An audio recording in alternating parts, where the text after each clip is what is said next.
Okay, it's day 102, and hopefully the Intel committee in the House will release the memo today, and hopefully they'll run it up to the White House and get it signed.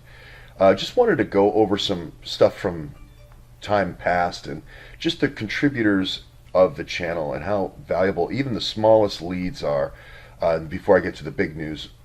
So here's Bocum Resources. A lot of times when you have these front companies that are only established long enough to steal a farmer's uranium or a rancher's uranium, then they'll fold it right after that. So I hold on to things like this, the numbers, the case numbers and so forth in New Mexico courts, and then have other people look. And you'll see this same pattern of they always make a fun wink out of their crime. So they take hokum and they make it bokum. I'm not saying that happened in this case, but that's a similar pattern. Here, Judicial Watch is asking for Andy McCabe's texts. Remember, Lisa Page and Peter Strokes had four phones.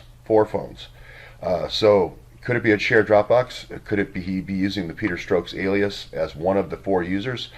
I think that's what's actually the case. If you look at the timeline of the different periods of 90-day requests, it goes from August 15th to November the 15th, which then goes to February the 15th if they renewed it another 90 days, which the GCHQ document would lead you to believe. Then another 90 days puts you right on the day of May 15th. The next day, Mueller interviews with Trump for the FBI position, and the following day he becomes special prosecutor. So were they setting Trump up yet again? Yeah, absolutely they were. And now they attack first and say, hey, they tried to fire Mueller. Okay, so it was an obvious setup, and they had met with McCabe the day before. That's why all those messages are gone. You're going to see that McCabe is going to be one of the four people. I think Rod Rosenstein, or through his wife Lisa, is going to be one of them, and then maybe Strokes and Melissa Hodgman are going to be the four that use it. So we'll see that as that develops. Here's a story of VA employees' access devices that came out with Luke Rosiak. Had this story. Access devices are being given out, and this one was in Arkansas. People being able to get in to see veterans' Social Security numbers. So even after this guy is arrested outside of VA trying to sell these access devices, even after he's arrested, he still has access.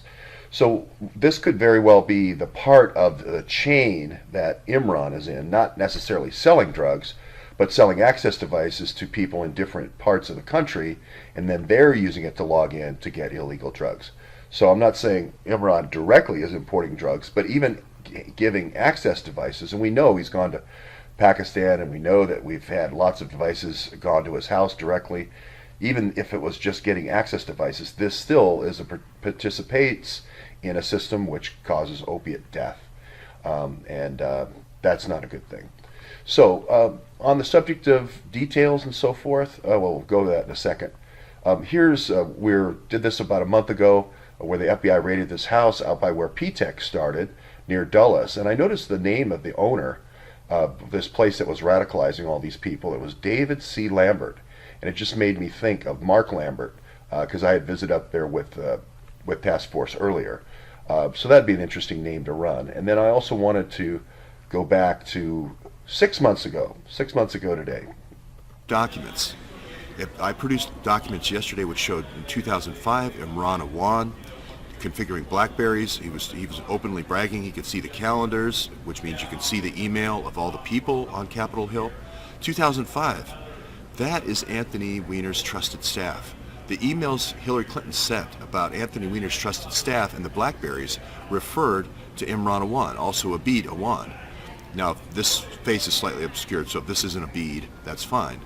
And it may be another picture of Imran. I believe it's Abid, but we'll cross that bridge later. I'm just using him as a representation.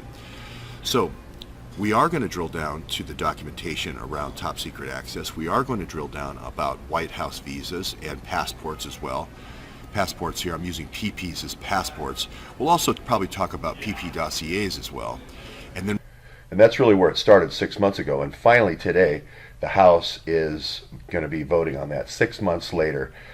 We still don't even know who Anthony Weiner's trusted staff is in documentation, but that would be nice to have confirmation of that today.